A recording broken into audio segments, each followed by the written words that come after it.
Olá pessoal, vamos dar continuidade à nossa aula da disciplina de ciclo humano vital e hoje nós vamos falar sobre o sistema respiratório.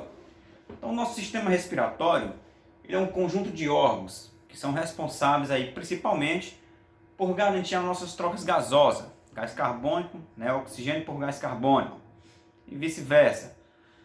Esse sistema também tem outras finalidades, como por exemplo, além da garantia das trocas gasosas, que é a sua principal função, nós também temos aí o equilíbrio de ácido-base e também a produção de sons.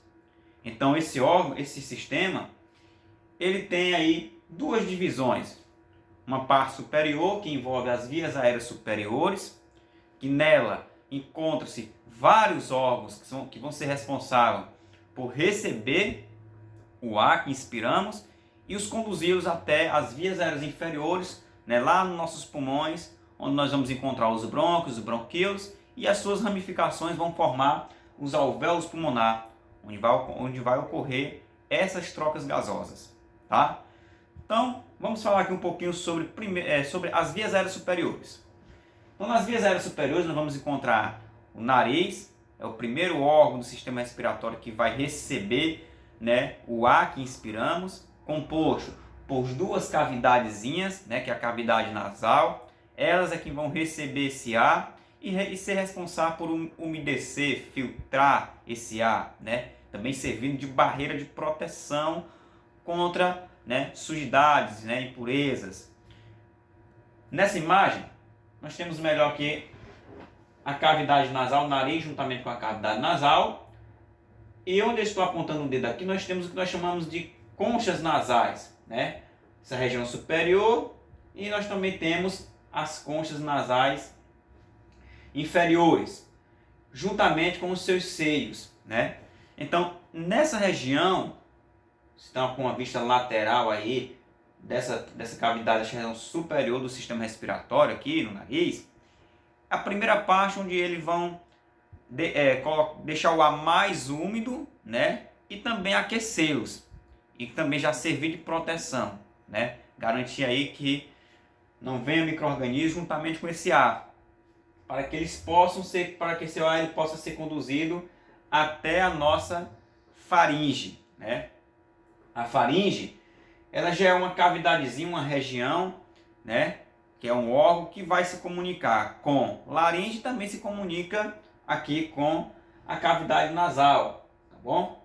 Também com a nasofaringe, onde ela recebe o ar e ela faz parte de dois sistemas, o sistema respiratório e também o sistema digestório, por onde passam os nossos alimentos, tá bom? E os líquidos que ingerimos. Então nessa região aqui, ó, tá? Então a faringe se comunica com as cavidades nasais juntamente com a laringe, e a laringe se comunica com a traqueia. Para que isso, professor? Para que possa conduzir o ar até chegar aos nossos pulmões. Tá bom? E na laringe, pessoal, nós encontramos aqui um órgãozinho que nós chamamos de epiglote. O que é a epiglote? A epiglote ela é um órgãozinho que vai ser responsável, onde encontra-se as cordas vocais e será responsável aí por produzir os nossos sons, nossa fala, tá bom? Aí nós temos o ocioide, já vimos isso aí também na anatomia, inclusive na disciplina de ciclo humano vital, tá bom? Passando um pouquinho mais abaixo, chegando à traqueia, nós já vamos ter cartilagem tireoide, juntamente com as pregas vestibulares, cartilagem cricoide, juntamente com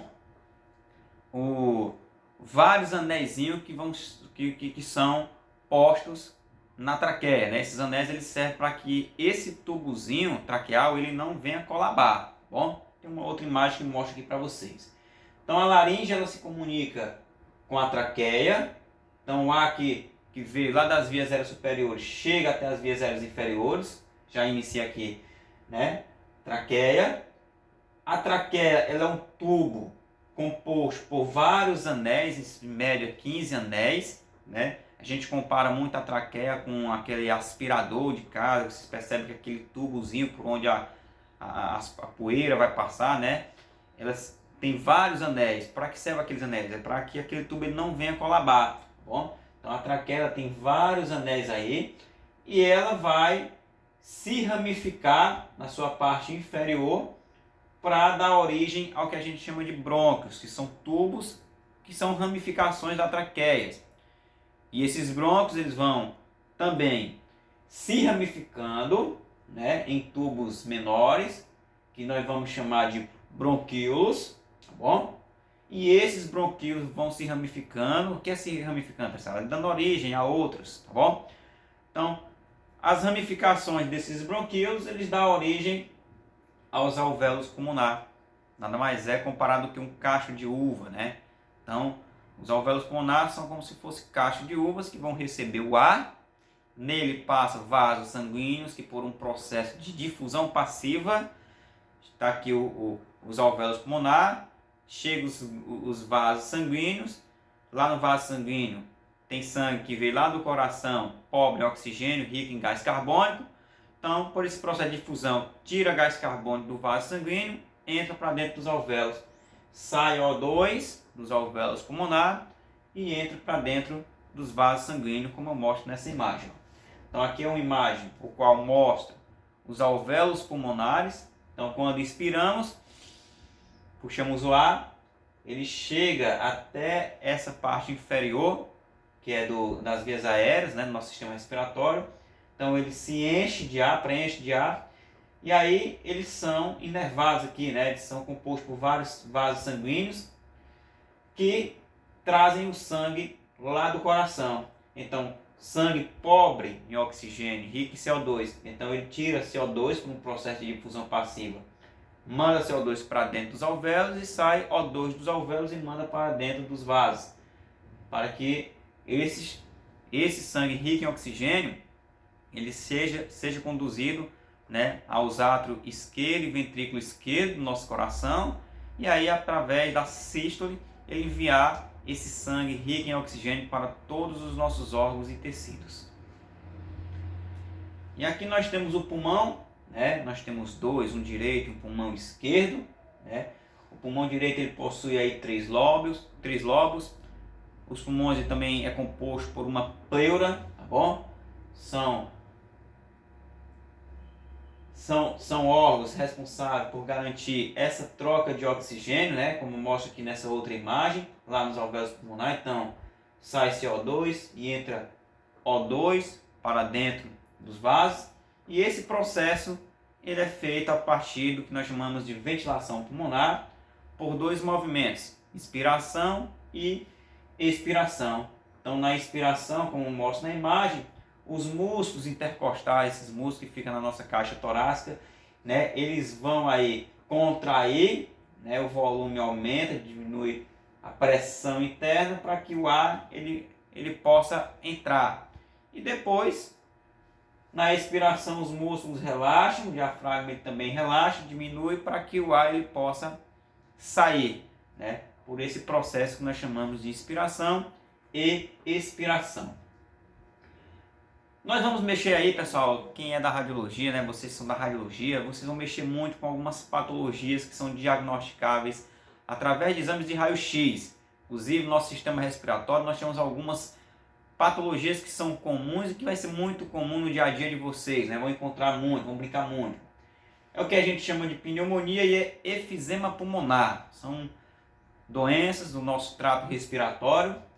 A pneumonia ela é uma infecção, né, que ela se instala lá nos nossos pulmões, tá bom? Causa um processo inflamatório ou dificuldade muito grande de respirar, que nós chamamos de dispneia em termos técnicos, né? Além disso, ela também pode ocasionar aí dor, né, torácica, alterações na nossa pressão, porque a dor ela pode elevar a nossa pressão, além de febre e uma tosse seca, tá bom? E aqui eu tenho uma imagem o qual eu mostro para vocês aqui uma imagem, um pulmão normal e uma imagem com um pulmão aí com processo inflamatório, tá bom? Nessa outra imagem maior, né, a gente consegue perceber aqui a inflamação. E aí, professor, mas como é que eu vou saber disso? A partir do conhecimento desta disciplina que vocês estão tendo nesse momento, né, o qual a gente está repassando para vocês conhecimento sobre as patologias do nosso sistema respiratório. Então, quando sabemos a clínica do paciente, né, o que o paciente está sentindo, você ao realizar o raio-x, você vai perceber aí que aqueles sintomas podem ser sintomatologias, né, manifestações apresentadas por pneumonia, tá bom? Então a infecção que também ela é causada por micro-organismos, né, no caso bactérias. Também nós podemos ter a pneumonia viral, causada por vírus. E aqui nós também temos o efizema pulmonar, também chamado de DPOC, que é uma doença pulmonar obstrutiva crônica, né? Então é uma doença que não tem cura, ela tem um processo evolutório dependendo do organismo e dos hábitos comportamentais do paciente. Como principais sintomas dela, nós temos aí a produção de muco, né? Secreção mesmo, tosse produtiva. O paciente também pode ter uma redução muito grande no apetite, fadiga, né? Que é cansaço, diminuição do peso e uma dificuldade muito grande para dormir. Nessa imagem eu coloco aqui para vocês, né? Uma imagem dos alvéolos pulmonares sadios e uma imagem dos alvéolos destruídos, né? Então pacientes aí que têm hábitos de fumar, né? Pacientes fumantes, tabagistas há muito tempo, são fatores de risco para o desenvolvimento do efizema pulmonar. É uma patologia que também pode ser diagnosticada através de exame raio-x, né? Leva o paciente a óbito. Esse efizema pulmonar, pessoal, ele vai levando uma destruição dos nossos alvéolos. O paciente, por exemplo, que é tabagista, ele vai fumando, ele inicia ali, né, o fumo, e aí chega com 28 anos, 35 anos, ele vai ao médico com aquela tossezinha seca, porque os alvéolos estão começando a ser destruídos, e acha que não é nada, né? Bate um raio-x, dá um comprometimento, mas não quanto o esperado, né? Depois bate uma tomografia de tórax, vê que os pulmões ainda estão um pouco comprometidos, e eles acham que, se eu já fumei há tantos anos, só tenho essa porcentagem aqui de comprometimento no meu pulmão, então até quando eu morrer, né, eu posso fumar à vontade.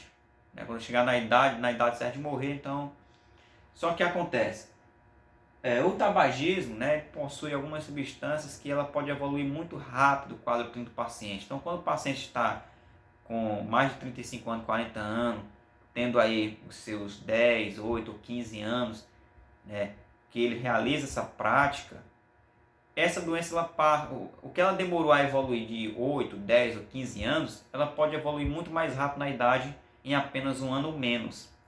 Então, por isso, né, a gente ter esse conhecimento, por isso a gente ter essa preocupação, principalmente em alertar pessoas que fumam, né? Porque em um ano ou menos a doença ela pode evoluir muito mais rápido que demorou cerca de 8, 10 ou 15 anos. E aí levar a uma destruição dos nossos alvéolos pulmonares e causar esse prejuízo que vemos nessa imagem.